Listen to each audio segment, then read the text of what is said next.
Hi and welcome to Different Leaf, a show for new and experienced cannabis consumers. I'm Brit Smith. Whether you're a regular smoker or once-a-month gummy consumer, you've probably heard a lot about the most abundant chemicals that are made by cannabis plants, called cannabinoids. The best-known cannabinoid is probably THC, tetrahydrocannabinol. And then there's also CBD, cannabidiol. But lately, we've been seeing a surge in acronymed cannabinoids like THCA, CBG. You may have heard of THCV, which is being hailed as an appetite suppressant. And you've probably seen some CBN products as well, which is said to help us sleep better. In fact, there are more than 120 cannabinoid molecules that we've identified so far that are being produced by cannabis plants. There are also other chemicals like terpenes and flavonoids which enhance the smell and flavor, but this episode we're going to focus in on the cannabinoids, specifically minor cannabinoids. We've got an entire alphabet of options at our stores right now, so what is the science behind all of the letters that we're seeing on our products? What are these molecules exactly? Why does the plant produce them? How are they extracted? And how confident are we that we know what they do for us? This episode, we're going to pick the brains of a couple of cannabis professionals who can answer all we want to know about the molecules known as minor cannabinoids. Now, this topic might be kind of complicated and a little bit dense, but hang tight because by the end of the episode, you will have a much better understanding of all of it. We'll be chatting with John Nathan, CEO of Bay State Extracts here in Massachusetts, a company that specializes in minor and rare cannabinoid production. And we'll be talking to Natalia Lopez, Director of Cultivation at Thai Stick in Bangkok, one of Thailand's first cannabis producers. We'll be right back to dig into the science of minor cannabinoids with John Nathan and Natalia Lopez.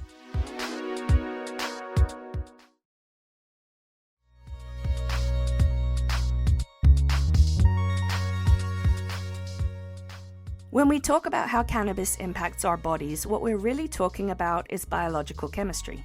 What is going on inside my body when I ingest the chemicals produced by this plant? As we've already mentioned, cannabis plants produce a long list of different molecules, including those that are categorized as terpenes and flavonoids, which cause the smell, tastes, and some of the physical effects that we feel when we ingest them. Then there are cannabinoids, many of which we've started referring to as minor cannabinoids. I asked my good friend Natalia Lopez to break it down for us. I'm the chief cultivator at Thai Stick, a commercial cannabis facility in Thailand. I've got a background in neuroscience and sustainability, and for the past 9 years I've worked in the cannabis industry in the US, in Portugal, and now Thailand. So first things first, what exactly is a cannabinoid? So plants produce primary and secondary metabolites. Primary metabolites are compounds that are essential for growth, development, and reproduction. So things like amino acids, lipids, carbohydrates, proteins, essentially what contributes to making the structure of the plant. And then secondary metabolites are produced by plants in response to stress. So they're thought to be involved in things like defense, the prevention of herbivory, offer UV protectant properties, antimicrobial protection, and those are things like terpenes, flavonoids, phenols, and cannabinoids. So that's why the plant makes those things, it's for its own protection? Yeah, so there's a couple of different theories, but generally it's accepted that they're involved in the defense pathway because plants are what are known as sessile organisms. It means that they exist fixed in their environment. They're not like animals that can roam around and find a better environment or run away from predators or seek shelter during really bad weather. So secondary metabolites are the compounds that are produced in order to make up for the fact that plants can't move. And there's a few theories about why cannabis in particular produces cannabinoids. And those theories are evolving over time as more researchers get access to this plant, essentially. And originally it was thought that maybe cannabinoids were a form of almost like a plant sunscreen, a protection from the high UV radiation that plants especially when you consider that cannabis is native to East Asia, where modern day the Tibetan Plateau is, and they're exposed there to very, very high UV radiation. That made people think, okay, maybe the cannabinoids are to do with UV protection. But since then, there's also other theories that because, for example, the glandular trichomes release sticky resin, more people thought, okay, this is a defense from herbivory because it actually can stop some insect pests from predating on the plant. And things like terpenes and terpenoids, people thought were aromatic compounds that made the plant less appealing to herbivorous predators. Wow. What's interesting about cannabinoids as well is that they're not exclusive to the cannabis plant. They're produced by other plants like rhododendrons, liverworts, even fungi produce cannabinoids. So this again lends to the theory that plants produce them in order to help them as a form of plant defense, essentially. So these are just, at the moment, the hypotheses. We're not entirely sure that that's why they make cannabinoids and terpenes, but so far that's what we understand and what we think, right? It's not that we're not entirely sure. It's that we might have an idea, but then when we test it, the thing about cannabis is it's so diverse that researchers from around the world, even when they get access to high THC variety, for example, the level of cannabinoids produced in that plant can impact the results of research. So in the 80s, when people were doing studies on the effects of cannabinoids, researchers were working with THC levels of below 10%, below 8%, and coming to certain conclusions. Right. But now when people try and do the same repeat tests, they're getting different results. And we're thinking, okay, it's because we're selectively breeding for these kind of high THC varieties. And so we're not necessarily working with the same type of plant. But researchers who are doing work on understanding kind of the secrets of the cannabis genome and how to affect the production of these different secondary metabolites, they are confident that they are manufactured in response to stress. So the general idea is, yes, they are involved in stress, they are involved in defense, but we still need to unequivocally prove exactly what forms of stress. And you do that by doing induced stress trials on plants and exposing them to the stress, like a cold stress, like high light intensity stress, like a drought stress, and then seeing, okay, did this cause the plant to produce more cannabinoids in response? Okay, so we understand that a cannabinoid is a compound produced by plants to protect themselves. But why are they all named the way they are, THC this and CBD that? And what makes some of them considered minor cannabinoids? A lot of people know CBD, THC.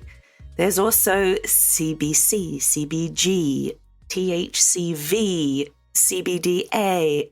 What in the world do all these letters mean?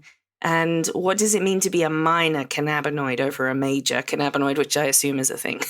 Yeah. There's a lot there, isn't it? Cannabinoids exist in acidic, neutral, and verinic forms. So whenever you see an A after something, it's the acidic form. Something like THC or CBD with no letter after it is a neutral form. And obviously something like THCV is a verinic form. They exist on this basis depending on the chemical reaction that they've undergone.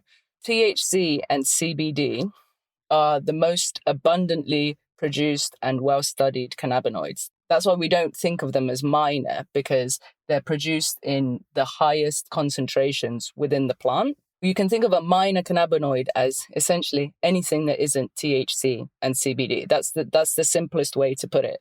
So they're not as well studied and they're produced within the plant in much smaller numbers. That doesn't mean that they're any less important or that they confer any kind of less benefits to the plant.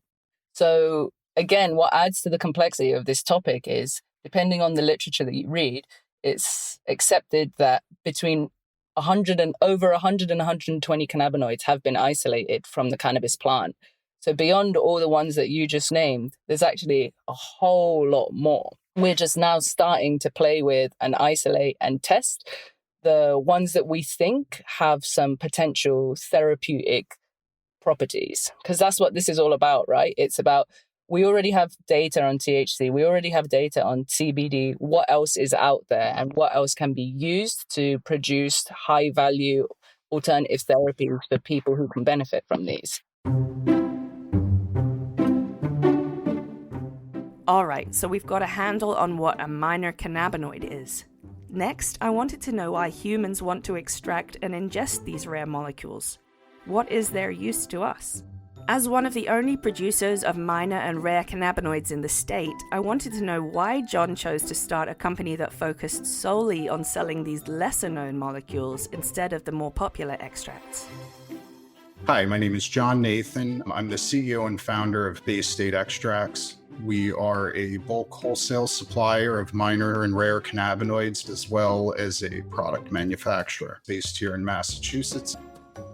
Most people go for THC or CBD, but you're specifically looking at things like CBG, CBN, THCV. Yes. Was there a big demand that you saw? No, the big demand, it was actually based off of personal experience. So I'd hit an extreme depression crash in 2016 at the peak of my other business's success. And I wanted to try something naturopathic. I'm approaching 15 years clean, so I had been living completely abstinent at the time. So I was open to trying marijuana. So I found a 5 milligram edible, procured it, tried it, and I was absolutely inundated with overwhelming paranoia. And I believe it was a combination of a few things. One, I was still working on some stuff with myself, and I truly believe that cannabis sometimes can bring those things that we bury to the forefront, whether or not we're ready to confront it. And then the other half was, again, shaking years of programming through recovery that if I use marijuana, it's going to lead to harder substances that will ruin my life. So I started searching the internet for like natural homeopathic ways to combat the paranoia associated with overconsumption of THC.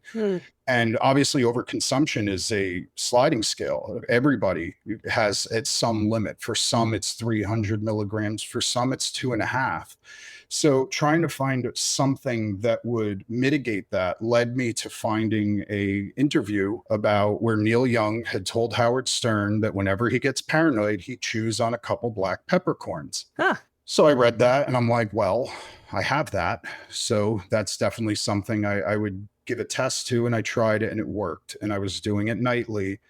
It led me down a pathway of learning about beta-caryophyllene, the active terpene. And then I found this research paper about how this terpene that is present in both black pepper as well as cannabis shows CB1 and CB2 receptor activity, meaning it's a terpene that is actually impacting the receptors on the brain that are responsible for producing or guiding targeted effects from cannabinoids. Okay, so peppercorns apparently hit the same pathways in our bodies as these cannabinoids do, which shows that many other plants, including peppercorns, are also producing these mirror image molecules. Of course, John isn't the only one who's found minor cannabinoids helpful for lowering anxiety that can be caused by THC and for helping with issues like appetite or sleep. So what specific minor cannabinoids do people want and why? So you found CBN to be helpful for relaxation, for sleep. There are so many effects that people report from different cannabinoids. What are the ones that you extract the most? What are the most popular minor cannabinoids that people are looking for? So I would say that in terms of quantity, a lot of CBD. It was the collective realization that by ratioing products, utilizing CBD in certain combinations with THC, you can almost inhibit the less desirable effects or produce more desirable effects. I'm an active THC user. My number one product that I use is a 4:1 CBD THC to CBC gummy. Because I enjoy the effect of a 2:1 ratio of CBD to THC. It adds more of it's less psychotropic. Yeah. I would say that